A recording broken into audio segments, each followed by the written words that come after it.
ini penyidik Satres Narkoba Polres Metro Jakarta Barat akan melaksanakan membawa Anji untuk dilakukan asesmen di BNN Provinsi DKI Jakarta. Terima kasih ya. Terima kasih ya. Terima kasih, Bang.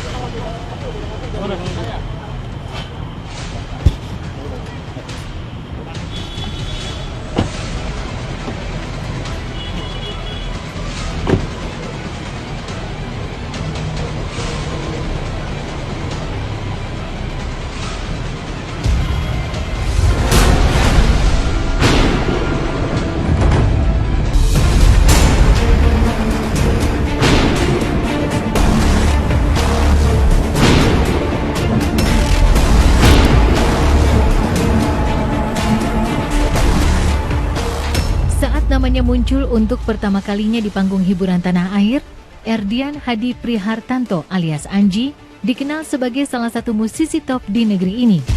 Sejumlah karyanya sukses mewarnai jagat musik tanah air, bahkan dianggap sebagai masterpiece yang dinikmati banyak orang. Sayangnya, di balik kesuksesannya, Anji kini harus mencoreng namanya sendiri karena ulahnya memakai barang haram narkotika berupa ganja. Dan setelah sebelumnya sudah ditetapkan sebagai tersangka, kemarin Anji dibawa ke Badan Narkotika Nasional Provinsi DKI Jakarta untuk dilakukan asesmen. Lalu akan seperti apa nasib Anji ke depan? Akankah ia mendapat rehabilitasi? Ataukah sang musisi yang cukup dikenal memiliki jejak kontroversi itu akan melewati hari-harinya di balik jeruji besi? Mohon doanya aja, semoga prosesnya berjalan dengan lancar. Pokoknya ditanya dari segi hukum, kesehatan, dan lain-lainnya. Doain ya, doain. Terima kasih, doain. Sehat-sehat ya.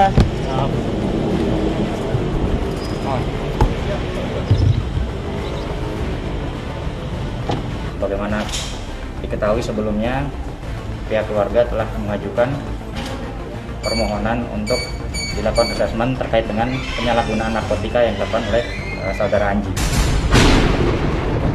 Hasil dari asesmen tersebut nanti berupa rekomendasi yang dikeluarkan oleh dari tim asesmen terpadu. Nanti hasil rekomendasi tersebut akan kami sampaikan lebih lanjut. Untuk proses penyidikan tetap berjalan. Saat ini Anji sudah dilakukan penahanan, jadi mekanisme penyidikan terus berjalan. Jadi asesmen ini merupakan salah satu hak juga dari saudara Anji selaku penyalahguna narkotika.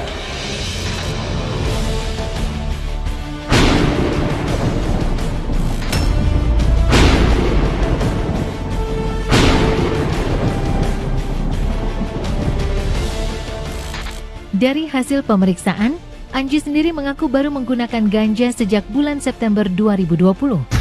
Yang mengejutkan, ia mendapat barang haram tersebut dari pasar online yang diduga berasal dari Amerika Serikat. Anji tak sendiri. Salah seorang yang disebut Bro yang kini ditetapkan sebagai DPO berada di balik pesanan ganja yang dipakai Anji. Pihak Kepolisian Metro Jakarta Barat pun akan bekerja sama dengan tim Cyber Polri serta pihak-pihak terkait guna membongkar jaringan online tersebut. Dan kemarin, Syarif Hidayat selaku Direktur Kepabeanan Internasional dan Antar Lembaga DJBC turut angkat bicara terkait kasus yang kini membelit Anji. Perdagangan melalui internet ini, kalau kita bandingkan dengan total perdagangan keseluruhan, itu sudah mencapai hampir 50% daripada perdagangan yang ada. Di perdagangan ini 50% lebih sudah melalui internet. Nah, inilah yang menjadi permasalahan. Kita agak kesulitan untuk melakukan monitoring terhadap validitas ataupun juga kredibilitas daripada pedagang-pedagang tersebut. Tetapi kita tidak kehilangan cara ya. Kita melakukan yang namanya web crawling. Nah, dalam kasus yang musisi ini kita belum melihat ya. Kita belum lihat karena ini tangkapan dari aparat penegak hukum yang lain, tetapi mungkin lebih kurang sama metode yang mereka lakukan, karena di sisi kepolisian sendiri juga mereka mempunyai divisi cybercrime yang melakukan kegiatan yang lebih kurang sama lah, melakukan penelitian melalui web crawling. Jadi saat ini saudara Bro masih kita dalami karena belum kita dapatkan. Kita juga akan bekerja sama dengan cyber untuk bisa mengungkap jaringan ataupun sumber daripada marijuana ataupun jenis narkotika lainnya melalui situs-situs yang berada di luar.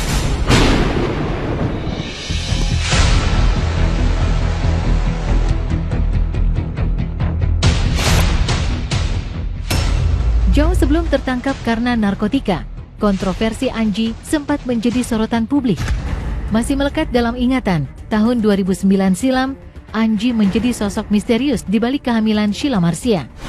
Mirisnya lagi, Sheila yang kala itu tengah berbadan dua disebut-sebut terpuruk dan depresi hingga terjerumus ke lembah narkotika. Di sisi lain, perseteruan Anji dan Sheila pun sempat memanas karena Anji dianggap lepas tanggung jawab. Panasnya hubungan Anji dan Sheila bahkan terus bergejolak hingga tahun 2017 lalu. Tapi saya no comment tentang itu, nanti saya salah lagi Mbak. Itu menurut saya suatu privasi antara kami sekeluarga, tidak perlu digembar-gembor. Aku akan melakukan tindakan atau pertanggungjawaban sampai di batas tertinggi yang bisa aku lakukan. Gitu. Jadi itu udah menjawab.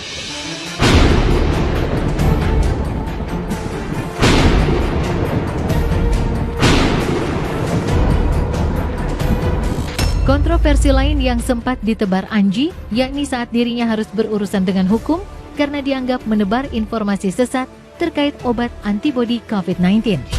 Kala itu, Anji mewawancarai Hadi Pranoto, pria yang mengaku sebagai profesor dan mengklaim menemukan antibodi COVID-19.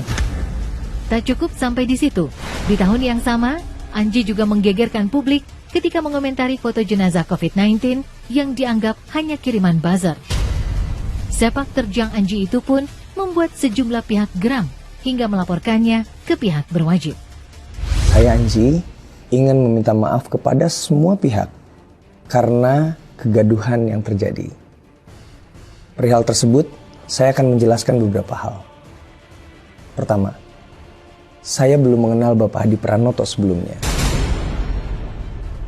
Di dalam video itu, saya bertindak sebagai interviewer, sebagai penanya. Saya juga tidak menyatakan bahwa herbal yang disebutkan adalah obat. Tetapi itu adalah pernyataan dari Bapak Hadi Pranoto sendiri. Itu yang namanya hoax itu kan sebetulnya. Kalau kita ingin bikin konten, itu ada baiknya ya kita mesti pilih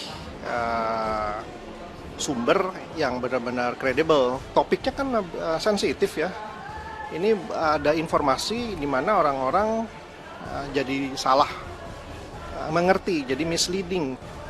Nah itu yang berbahaya, itu yang dipermasalahkan banyak orang.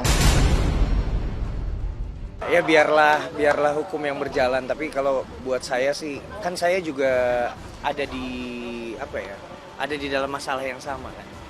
Jadi saya aja juga masih ngikutin perkembangan. Cuma buat saya sih seharusnya tidak. Maksudnya kita bisa diomongin dong.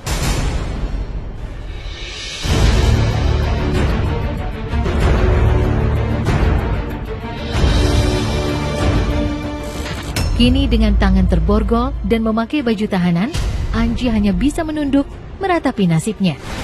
Barang haram narkoba telah menyeretnya ke dalam sisi kehidupan nan kelam.